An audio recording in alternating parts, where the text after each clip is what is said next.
Hello dear students, welcome to the channel. We are solving class 7th maths. Today we will solve self practice 1b. इसमें दिया है fill in the blanks and name the property used. यहाँ पे जो blank space उसे fill करना है और कौन सी property यूज हुई है वो लिखना है यहाँ पर property का नाम. तो इसके लिए हम जानेंगे properties of addition and properties of subtraction for integers. जब इसके बारे में हम जान लेंगे तभी हम इसको सॉल्व कर पाएंगे. तो देखते हैं प्रॉपर्टीज ऑफ एडिशन. तो जैसा होल नंबर्स में था वैसा ही इंटीजर्स के साथ है. यहाँ पर भी एडिशन ऑफ इंटीजर्स में कुछ प्रॉपर्टीज होती हैं. तो फर्स्ट प्रॉपर्टी है closure property. The sum of two integers is always an integer. For example 7 plus -10 equal to -3 which is an integer. तो यहाँ पर closure property of addition for integer दिया हुआ है. किन्हीं भी टू इंटीजर्स को ऐड करें, वो चाहे पॉजिटिव इंटीजर हो, नेगेटिव इंटीजर हो, या एक पॉजिटिव इंटीजर हो दूसरा नेगेटिव इंटीजर हो, उनका सम हमेशा एक इंटीजर मिलेगा. सेकेंड प्रॉपर्टी है commutative property. The order of the addends in an addition does not matter. That means जिनको भी ऐड करना है, जिन्हें ऐड किया जाता है वो एडेंट कहलाते हैं. और इसमें कहा गया है उनका ऑर्डर कोई मैटर नहीं करता. That means A plus B करें, ए को पहले लिखें बाद में बी को लिख रहे हैं, या बी को पहले लिख दें ए को बाद में लिखें. तो एडेंट अगर वही हैं तो उनका ऑर्डर चेंज करने से कोई भी फर्क नहीं पड़ेगा, सम हमेशा वही मिलेगा. एग्जाम्पल दिया है -8 प्लस 10. तो -8 प्लस 10 का सम वही होगा जो 10 प्लस -8 का है. दैट मीन्स यहां पर हमने -8 को पहले लिखा था, फिर दूसरा एडेंट क्या है 10. अब हमने क्या कर दिया है 10 को पहले लिख दिया है यहां पर और -8 को बाद में लिखा है. तो एडेंट का ऑर्डर चेंज करने से सम में कोई फर्क नहीं पड़ेगा. तो ये है प्रॉपर्टीज ऑफ एडिशन में हमने सेकंड प्रॉपर्टी पढ़ी. आइए देखते हैं third property. Third associative property. The result of an addition is not affected if the order in which operations are performed is changed. यहां पर यह कहा गया है कि अगर एडिशन हो रहा है और उसमें ऑपरेशंस का ऑर्डर चेंज कर दिया जाए तो भी रिजल्ट में कोई भी उसका इफेक्ट नहीं पड़ेगा. अब जैसे एग्जाम्पल में दिया है -4 -3 -7 3 एडेंट्स हैं, इन्हें ऐड किया. यहाँ दो एडिशन के ऑपरेशन परफॉर्म हो रहे हैं, यहाँ पर प्लस है और यहाँ पर प्लस है. तो देखिए ब्रैकेट में लिख दिया गया है. दैट मीन्स पहले इसे परफॉर्म किया जा रहा है. -3 और -7 के बीच एडिशन पहले परफॉर्म किया जा रहा है, उसके बाद -4 के साथ किया जाएगा. जबकि दूसरे केस में क्या है -4 और -3 के बीच एडिशन पहले परफॉर्म हो रहा है. इसके बाद जो रिजल्ट आएगा उसका एडिशन हम -7 के साथ परफॉर्म करेंगे. तो दोनों ही जगह ऑपरेशन का ऑर्डर चेंज है. यहाँ पर सेकेंड वाला प्लस एडिशन है, इसे पहले परफॉर्म किया जा रहा है, जबकि यहाँ पर फर्स्ट टू नंबर के बीच एडिशन पहले परफॉर्म किया जा रहा है. दोनों ही केसेस में रिजल्ट सेम आ रहा है. -14 यहाँ भी आ रहा है, -14 यहाँ भी आ रहा है. इसे ही एसोसिएटिव प्रॉपर्टी कहते हैं. इसको इस तरह से लिखते हैं कि A B C are 3 integer, then a plus B plus C equal to a plus B plus C. That means यहाँ पर b और c के बीच पहले एडिशन परफॉर्म कर लिया गया है, जबकि नेक्स्ट में क्या किया गया है a और b के बीच पहले एडिशन परफॉर्म किया गया है, बट उससे रिजल्ट में कोई डिफरेंस नहीं आएगा. Fourth, existence of identity. The identity element for addition is 0. Thus for any integer a we have a plus 0 equal to 0 plus a equal to a. यहाँ पर यह कहा गया है कि एडिशन के लिए 0 आइडेंटिटी एलिमेंट है. दैट मीन्स किसी भी इंटीजर में हम 0 ऐड करें या 0 में किसी इंटीजर को ऐड करें, वही इंटीजर हमें रिजल्ट में मिलेगा. 0 को हम आइडेंटिटी एलिमेंट फॉर एडिशन कहते हैं. अब जैसे एग्जांपल दिया -89 प्लस 0. -89 में 0 ऐड करेंगे तो भी रिजल्ट क्या आएगा -89 ही आएगा. 75 प्लस 0, 75 में 0 ऐड करेंगे तो भी वही इंटीजर 75 ही रिजल्ट में हमें मिलेगा. फिफ्थ है existence of additive inverse. For any integer we have a plus -a equal to -a plus a equal to 0. It implies the sum of any integer and its additive inverse is always 0. तो ये property कहती है किसी भी integer a के लिए एक -a होता है, या -a है तो उसके लिए कोई ना कोई a होता है जिससे उनका सम 0 आता है. मतलब हर एक इंटीजर के लिए दूसरा इंटीजर अपोजिट इंटीजर होता है, जिसके साथ उसे ऐड करते हैं तो रिजल्ट 0 आता है. इस अपोजिट इंटीजर को ही एडिटिव इनवर्स कहते हैं. जैसे -219 है, इसमें हम अगर 219 ऐड कर देते हैं इसका अपोजिट तो रिजल्ट आएगा 0. ऐसे ही 78 दिया है तो इसके साथ हम क्या ऐड कर दें इसका अपोजिट -78 तो 0 आएगा.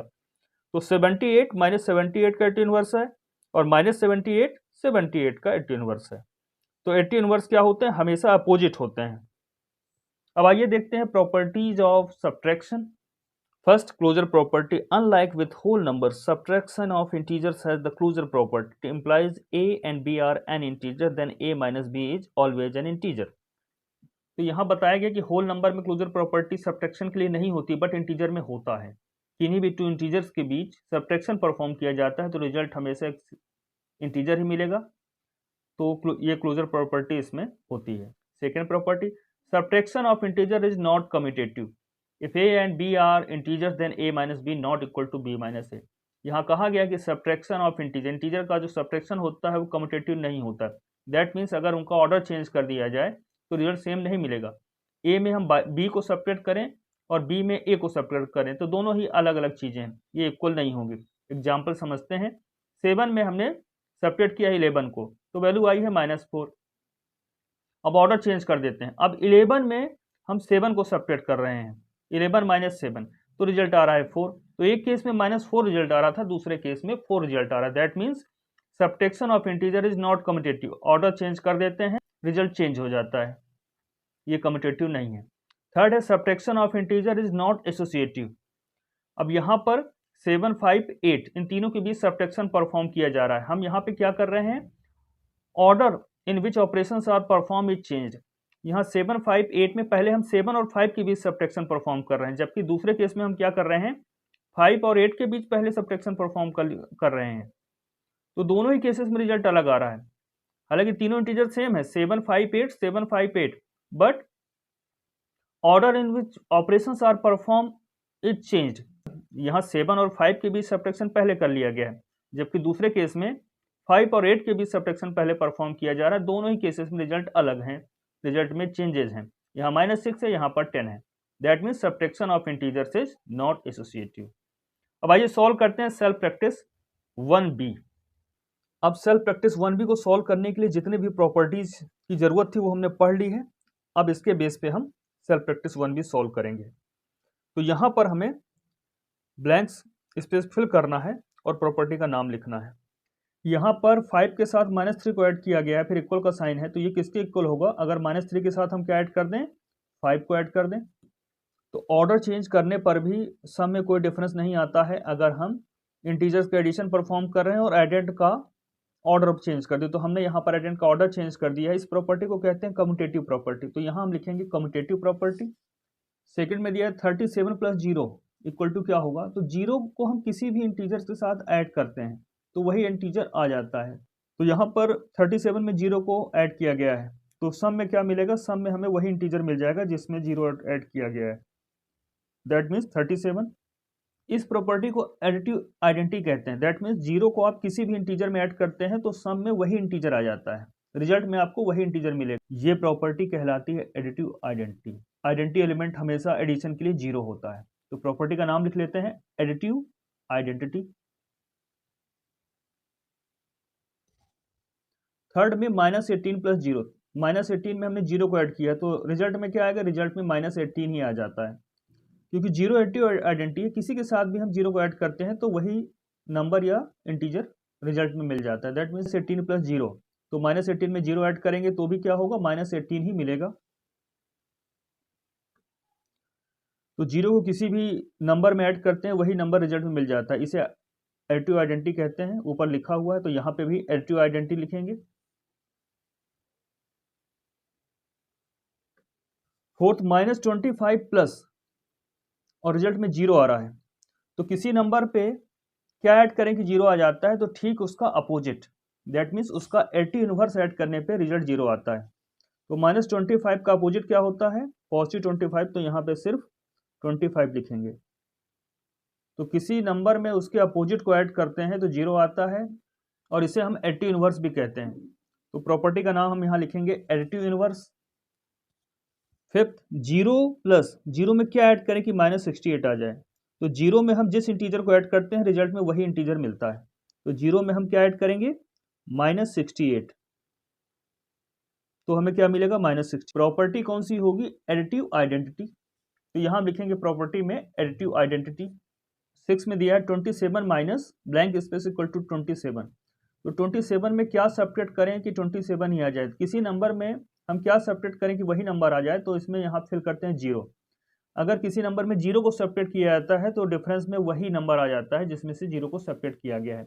यहाँ पहले 0 फिल कर देंगे और प्रॉपर्टी में लिखेंगे आइडेंटिटी एलिमेंट फॉर सब्ट्रैक्शन, क्योंकि यहाँ पर सब्ट्रैक्शन परफॉर्म किया जा रहा है 0 के साथ।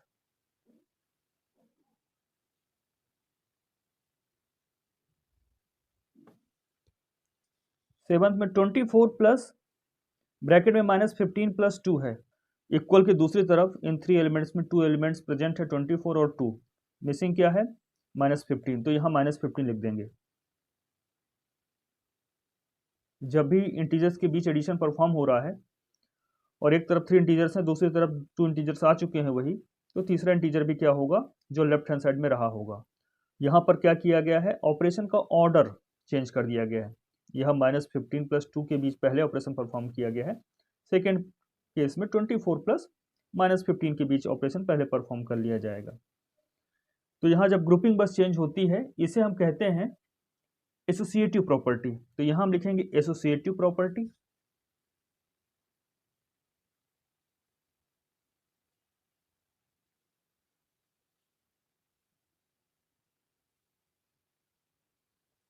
एट्थ में यहाँ पर भी 59, 11 और -30 3 इंटीजर्स के बीच एडिशन परफॉर्म किया गया है। इक्वल के दूसरी तरफ क्या है, 11 आ गया है, -30 आ गया है, तो यहाँ पर 59 बस नहीं है, तो इसको यहाँ लिख देंगे, तो ये सेटिस्फाई करेगा। यहाँ पर भी ऑर्डर चेंज कर दिया गया है, यहाँ 59 प्लस 11 को पहले ऐड किया गया है, यहाँ पर 11 और -30 को पहले परफॉर्म कर लिया गया है, तो भी रिजल्ट में कोई डिफरेंस नहीं आएगा, क्योंकि तीनों ही एडेंट सेम है, तो उनका ग्रुपिंग चेंज करने से डिफरेंस नहीं आया। तो यहाँ पर भी प्रॉपर्टी 7 की तरह ही होगी, एसोसिएटिव प्रॉपर्टी।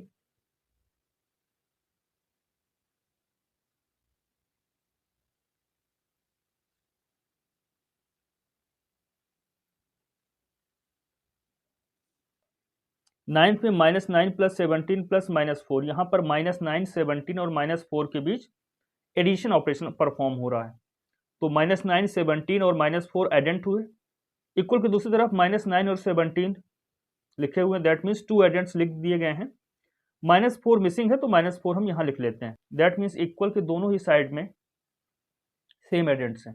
यहाँ पर 2 ऑपरेशन हैं, एक ये प्लस का ऑपरेशन यहाँ पर हो रहा है, यहाँ पर हो रहा है, बट ये पहले परफॉर्म किया जाएगा। सेकेंड केस में -9 प्लस 17, दैट मीन्स जो फर्स्ट ऑपरेशन है इसे पहले परफॉर्म किया जा रहा है, जो फर्स्ट प्लस वाला है, तो इसमें केवल ऑपरेशन का ऑर्डर चेंज कर दिया गया है। यहाँ पर सेकेंड वाले प्लस को पहले परफॉर्म किया जा रहा है एडिशन को, और यहाँ पर फर्स्ट वाले एडिशन को पहले परफॉर्म किया जा रहा है, but result is not affected by this changing in order. इसे एसोसिएटिव प्रॉपर्टी कहते हैं। 10th, प्रेडिसेसर ऑफ -12 इज, किसी भी नंबर का प्रेडिसेसर कैसे फाइंड करते हैं, उसमें 1 सब्ट्रैक्ट करके। तो यहाँ पर -12 है, इसका प्रेडिसेसर फाइंड करना है, दैट मीन्स हमें क्या करना होगा, इसमें -1 करना होगा। अब इन्हें सॉल्व करने का क्या मेथड है, -12 फर्स्ट इंटीजर, सेकेंड जो माइनस है इसे हम कन्वर्ट कर देंगे प्लस में, और सेकेंड इंटीजर का अपोजिट, दैट मीन्स 1 का अपोजिट क्या होगा, -1 लिखेंगे। अब यहाँ पर 2 इंटीजर्स का एडिशन हो रहा है, बट दोनों के ही साइन सेम है, दोनों ही निगेटिव हैं, तो रिजल्ट क्या आएगा, रिजल्ट माइनस साइन के साथ ही आएगा, निगेटिव ही आएगा। और वैल्यू क्या होगी, जब दोनों ही साइन सेम है तो उनकी numerical value, that mean absolute value को ऐड करके लिख देते हैं, तो -12 की एब्सोल्यूट वैल्यू होगी 12 और -1 की एब्सोल्यूट वैल्यू होगी 1, तो इनको ऐड करेंगे तो 12 + 1 13, that means predecessor of -12 is -13। तो यहाँ पर हम -13 फिल करेंगे। तो यहाँ पर हमने प्रेडिसेसर कैसे फाइंड किया, by the definition of predecessor. तो प्रॉपर्टी में हम यहाँ लिखेंगे definition of predecessor. In this way we have completed self practice 1B. In next class we will solve self practice 1C.